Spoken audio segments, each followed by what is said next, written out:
Starting backbone को straight कर लेंगे आप।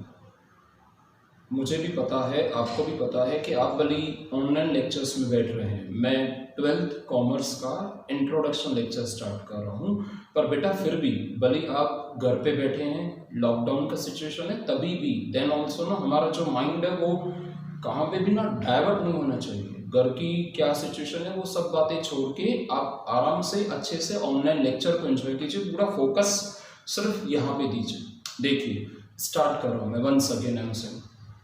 12th स्टैंडर्ड की मैं बात करूँ तो बेटा आपके 12th स्टैंडर्ड में सेम एग्जैक्टली 11th के कंपेरेटिव में 11th की अगर मैं बात करूं तो सेम जैसे 11th में 6 सब्जेक्ट्स थे, आपके 12th में भी अभी भी 6 सब्जेक्ट्स ही हैं।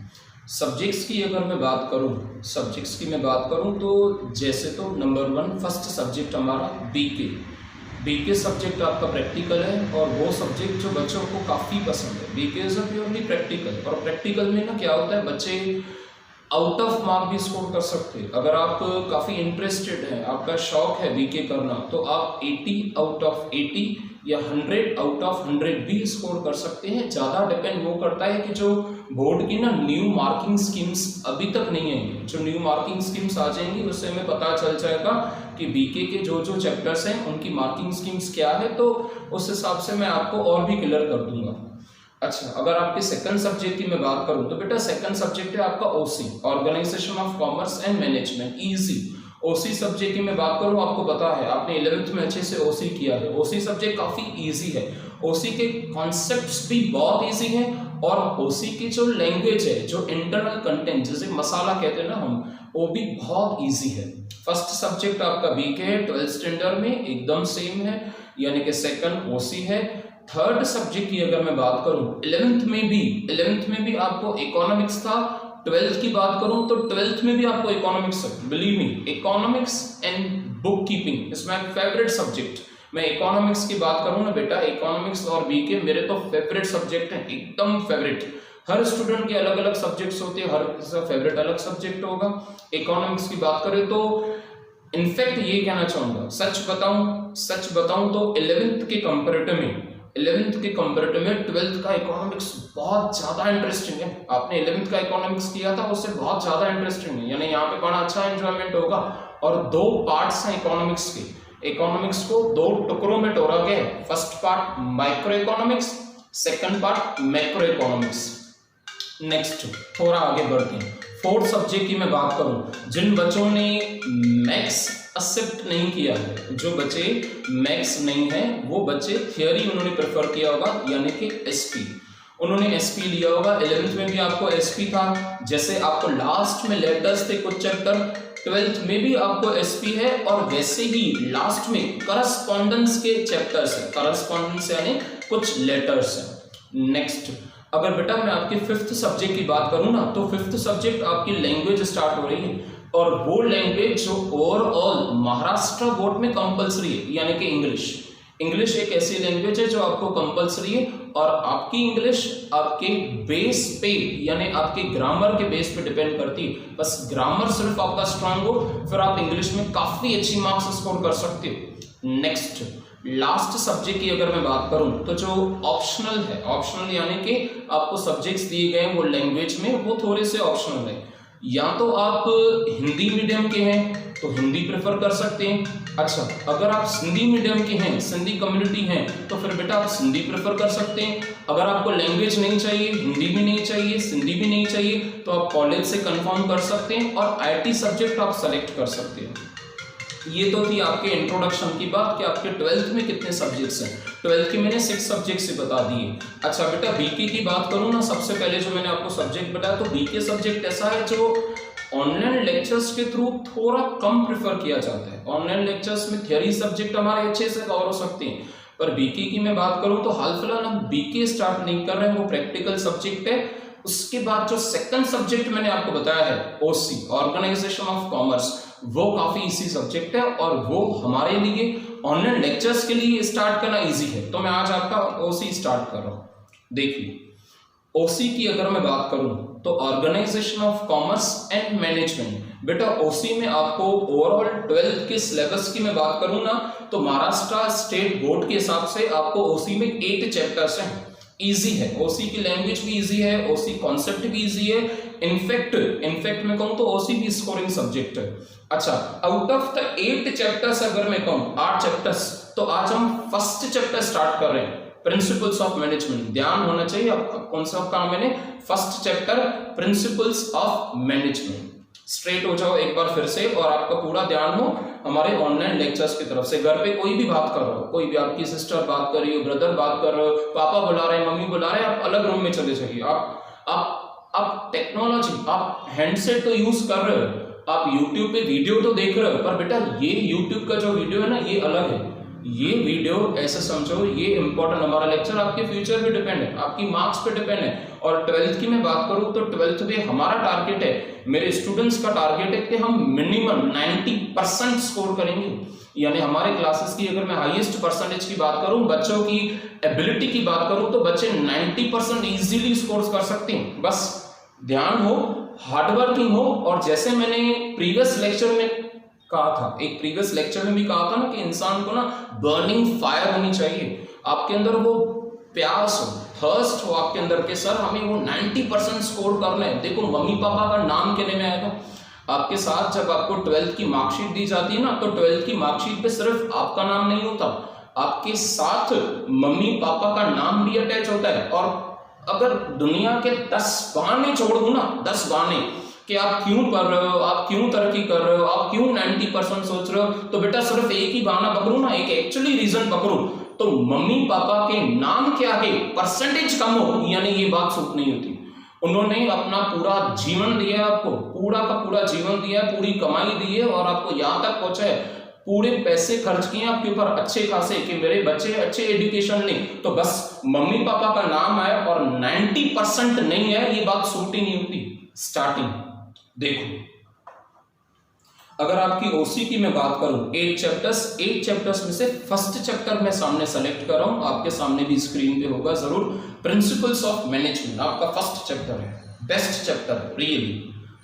देखो बेटा, प्रिंसिपल्स ऑफ मैनेजमेंट समझाने से पहले मैनेजमेंट की अगर मैं बात करूं तो मैनेजमेंट ना आपने 11th में भी की होगी, आपको ये बात सता रहा होगा दिमाग में कि मैनेजमेंट वर्ड सर हमने ये वर्ड सुना तो है, जाने अनजाने में हमने ये वर्ड सुना है, 2 बार सुना है, 5 बार 10 बार सुना है, तो मैं आपको ये याद दिलाऊं तो बेटा आपने सुना नहीं है, आपने 11th स्टैंडर्ड की ओसी में लास्ट चैप्टर किया है, इंट्रोडक्शन टू द मैनेजमेंट, और हमने वहां पे कॉन्सेप्ट क्लियर कराया था कि मैनेजमेंट क्या होता है।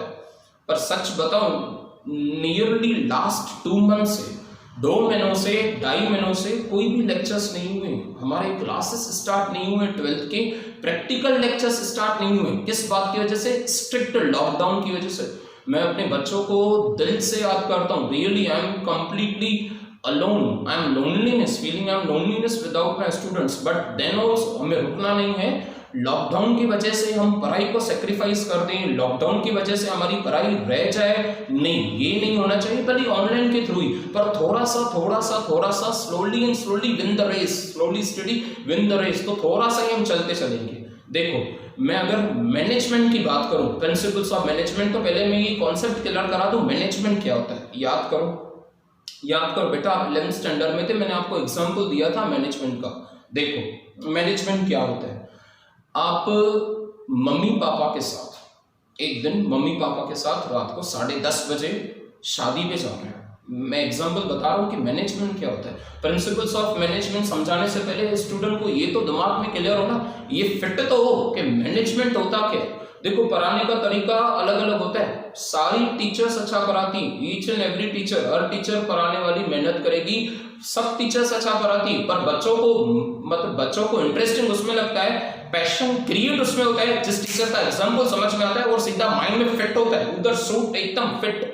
तो ध्यान से देखना कि मैनेजमेंट यानी क्या होता है, उसके बाद हमें इजी फील होगा कि हाँ मैनेजमेंट ही कॉन्सेप्ट क्लियर है। तो प्रिंसिपल्स ऑफ मैनेजमेंट यानी मैनेजमेंट के उसूल, उसके पिलर्स, उसके सेट की हुई गाइडलाइंस हमें क्या कह रही है। पहले तो हम देख लें कि मैनेजमेंट क्या होता है। देखो एक बार आप मम्मी पापा के साथ शादी पे जा रहे हैं, रात का टाइम है 10:30 बजे, आप मम्मी पापा के साथ हॉल में पहुंच रहे हैं। हॉल में जैसे आप उस मैरिज लॉन्स में हॉल में एंटर कर रहे हैं ना बेटा, तो स्टार्टिंग में आपको ग्रीन कारपेट दिख रहा होगा। याद करो एग्जाम्पल को, ये वही एग्जाम्पल है जो हमारे 11th के लेक्चर्स में हुआ था, 11th की ओसी में हुआ था। स्टार्टिंग में जस्ट आपने पैर रखा, सामने से ग्रीन कारपेट दिख रहा है। थोड़ा आप आगे गए, थोड़ा 2 कदम आप आगे गए तो साइड से completely flower pots. Second step, first आपको ग्रीन कारपेट दिखा, सेकंड आप हॉल में एंट्रेंस हो रहे हैं, अंदर जा रहे हैं, फ्लावर पॉट्स। अच्छा, थोड़े कदम अंदर चलते जा रहे हैं, आपने एंट्रेंस को क्लियर किया, तो बेटा वो लेडी का स्टैचू याद करो, वो लेडी का स्टैचू पानी के साथ याद करो। वो थर्ड, ये सेट की हुई बाउंड्रीज हैं, ये सेट की हुई गाइडलाइंस हैं, ये सेट किए हुए उसूल हैं। पहले ग्रीन कारपेट, फिर फ्लावर पॉट्स, फिर वो लेडी का statue along with the water showering. अच्छा, फिर आप जैसे हॉल में फाइनली एंटर होंगे ना, तो फाइनली हॉल में आप एंटर होंगे, आपका स्नैक्स स्टार्ट होता है, यानी कि चाट काउंटर। पहले लिखा रहता है एंट्रेंस में चाट काउंटर, और फर्स्ट वो पानी पूरी का स्टॉल। यानी पहले ग्रीन कारपेट, उसके बाद फ्लावर पॉट्स, उसके बाद स्टैचू, हॉल का एंट्रेंस कंप्लीट हुआ, उसके बाद स्नैक्स का चार्ट लगा रहता है, और पहले वो पानी पूरी की बात करूं तो गर्ल्स को पानी पूरी बहुत पसंद है, तो खास करके पहले उन्होंने अट्रैक्शन के लिए पहले पानी पूरी का स्टॉल रखा रहता है कि भाई वहां पे क्राउड होगा, अगर क्राउड होगा तो फिर डेकोरेटर्स का भी नाम होगा, क्राउड होगा तो कैटरिंग वाले का भी नाम होगा। अच्छा, पानी पूरी के स्टॉल के बाद फिर कुछ और स्नैक्स होता है, फिर कोई अलग चार्ट्स होते हैं, 2 से 3 स्टॉल्स अलग होते हैं। फिर आप आगे जाओगे तो हॉल के सेंटर में, centre of the lawns, centre of the hall, एकदम वहां पे प्लेट्स रखी गई होती हैं फॉर द डिनर के लिए, स्पून्स रखे गए होते हैं, प्लेट्स रखी गई होती है डिनर अलोंग विद द सलाद। और वो सलाद भी ना एट अ टाइम नहीं होता है, वो सलाद भी उस पार्टीशन में अलग अलग करके उन्होंने दिया होता है। यानी आप ध्यान से देखो कि जो कैटरिंग वाला है उन्होंने कैसे मैनेजमेंट संभाली है। चार्ट से स्टार्ट कर रहे हैं, सेकंड थर्ड काउंटर उन्होंने लगाया, उसके बाद मिड में जाके जैसे सबका ध्यान चाहे वो मिड में उन्होंने प्लेट्स रखी है डिनर के लिए। अच्छा, डेकोरेटर्स वाले की अपनी मैनेजमेंट है, उसके बाद कैटरिंग वाले की अपनी मैनेजमेंट है।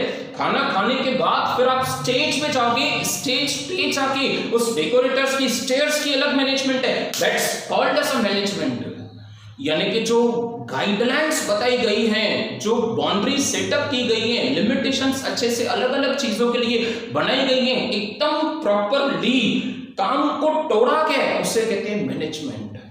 इसके लिए हमारे क्लासेस के नोट्स में आपके महाराष्ट्र बुक की बात करूं ना बेटा, तो महाराष्ट्र बुक में फर्स्ट चैप्टर है प्रिंसिपल्स ऑफ मैनेजमेंट, और प्रिंसिपल्स ऑफ मैनेजमेंट में आपका फर्स्ट क्वेश्चन भी ये है कि what do you mean by the principles of management, पर वो उसे सेकेंडरी देके, उसे इंपॉर्टेंस बाद में देके हमारे क्लासेस के नोट्स में पर्टिकुलर बच्चों के लिए मैंने ये क्वेश्चन प्रिंट करा है कि define the management and explain its future, कि मैनेजमेंट एक्चुअली है क्या और उसके फ्यूचर्स हमें बताइए। देखिए, रीड कर लेते हैं, आपको एग्जांपल क्लियर हो रहा है कि मैंने मैनेजमेंट यानी क्या कहा। पहले वो ग्रीन कारपेट, उसके बाद फ्लावर पॉट्स, उसके बाद स्टैचू, वो वाटरिंग की पूरी शॉवरिंग। अच्छा, उसके बाद चार्ट काउंटर्स, उसके बाद अलग अलग वैरायटी के स्टॉल्स, उसके बाद वो सेंटर में प्लेट्स, यानी ये सब क्या है। उसके बाद यानी क्या, वो पूरा सेट किया गया, वो प्योरली डेकोरेटर्स की, वो प्योरली कैटरिंग सर्विस की, दोनों की वेल मैनेज्ड मैनेजमेंट है along with their professional staff. उनके स्टाफ से काफी वेल मेंटेन, उनके स्टाफ है काफी वेल एक्सपीरियंस, उन्हें कहा जाता है मैनेजमेंट। देखिए, स्टार्ट कर रहा हूं मैं, रीड कर रहा हूं। ये नेम लिखा हुआ है आपका प्रिंसिपल्स ऑफ मैनेजमेंट, पर उसमें फर्स्ट क्वेश्चन हमने टाइप किया है हमारे क्लासेस के नोट्स ने, define the management and explain it's futures. सिर्फ गो थ्रू करेंगे, ये क्वेश्चन आपके बोर्ड के लिए मैं नहीं कह रहा हूं, पर जस्ट एक्स्ट्रा नॉलेज के लिए हमने उसे जरूर लिखा है। Define management, man does not live in the isolation, he seeks the help from the individuals from getting his work done। इनके कहने का मतलब है कि इंसान अकेला नहीं रह सकता, अकेला जी नहीं सकता, उसे दूसरों पे निर्भर रहना है और दूसरों से काम भी करवाना है। But every individual is different from other as regards as a capacity, हर एक स्टाफ की, हर एक एम्प्लॉय की अलग अलग कैपेसिटी है, अलग अलग नॉलेज है, अलग अलग स्किल है, बात करने का एटीट्यूड हर किसी का अलग अलग है, और सबसे बड़ी बात हर किसी की ना एफिशिएंसी अलग है। एफिशिएंसी यानी जो आप परफॉर्मेंस दे रहे हो, अब वर्क विदाउट मिस्टेक्स जो आप दे रहे हो उसे कहते हैं efficiency. So it becomes very difficult for him to extract the work from the individuals. कैसे काम करवाएं, कैसे स्टाफ को क्या समझाएं, काउंटर्स कैसे सेट करें, ये पूरी मैनेजमेंट उन्हें अच्छे से समझानी पड़ती है।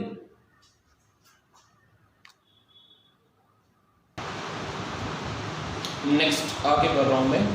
For securing the maximum gains with the minimum cost, it is a management, ये management ही है which coordinates the efforts of the individuals, एक की मेहनत to achieve the desired goal, सबका एक ही मकसद, मेहनत एक की होगी, अलग अलग की होगी, मकसद सबका एक ही होगा।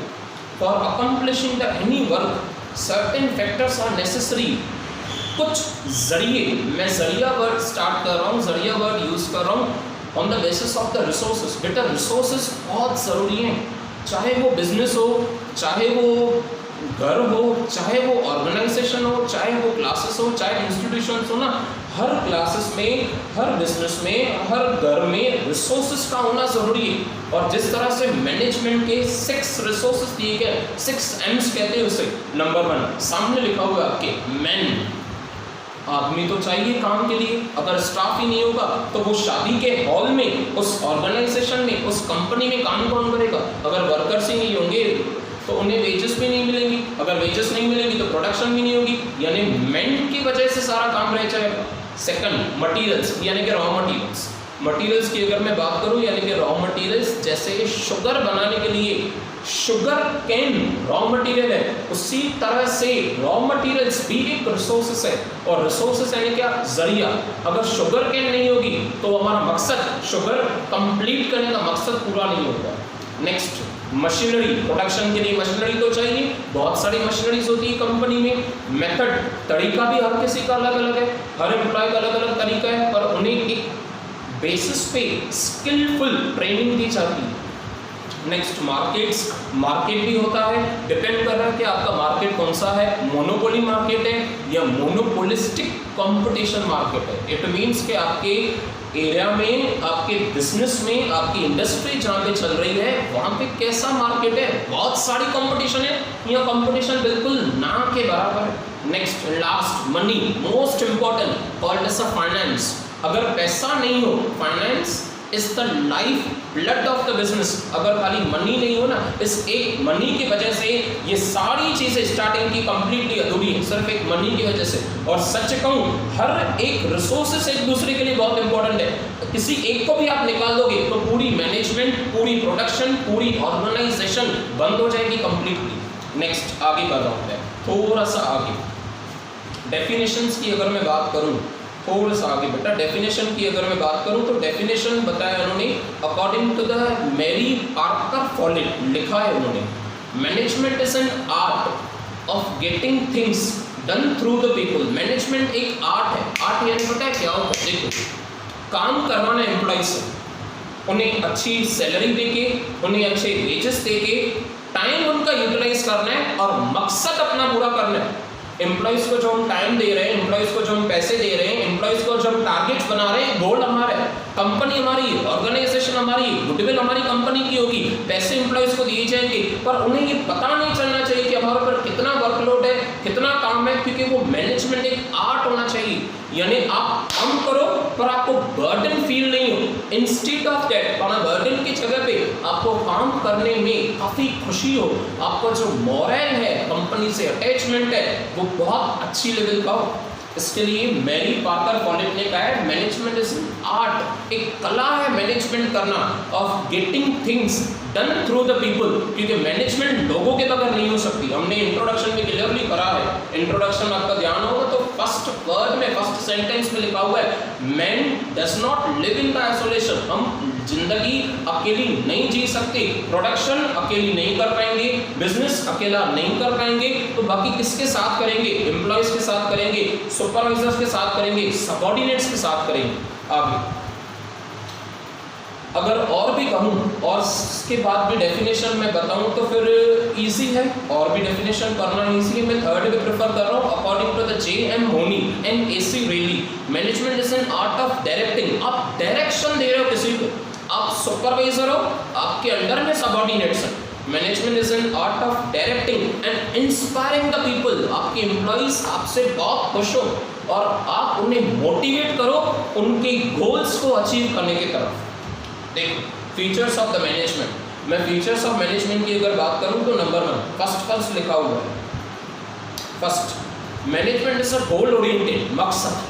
मकसद होना चाहिए, मकसद होना चाहिए आपके ऑर्गेनाइजेशन का। गोल ओरिएंटेड यानी कुछ ना कुछ तो आपका मकसद हो, गोल है, आपने टारगेट बना के रखा है कि पर डे आप अपनी कंपनी के चॉकलेट्स की, आपकी कंपनी है, आप अपनी कंपनी के 10,000 चॉकलेट के पीसेस आप प्रोडक्शन करेंगे। That's the goal.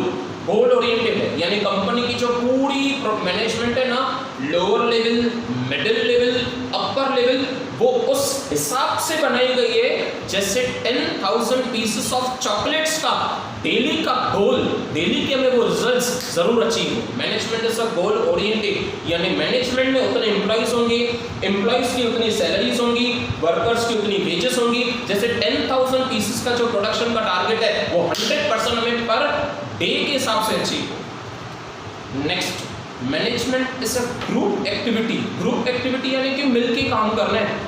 भाई अकेला आदमी, देखो अकेला आदमी बिजनेस नहीं कर पाएगा, अकेला आदमी बिजनेस नहीं कर पाएगा। उसने मैनेजमेंट की लेवल्स बनाएंगे, जिस तरह से लोअर लेवल है यानी कि सुपरवाइजर्स, वर्कर्स।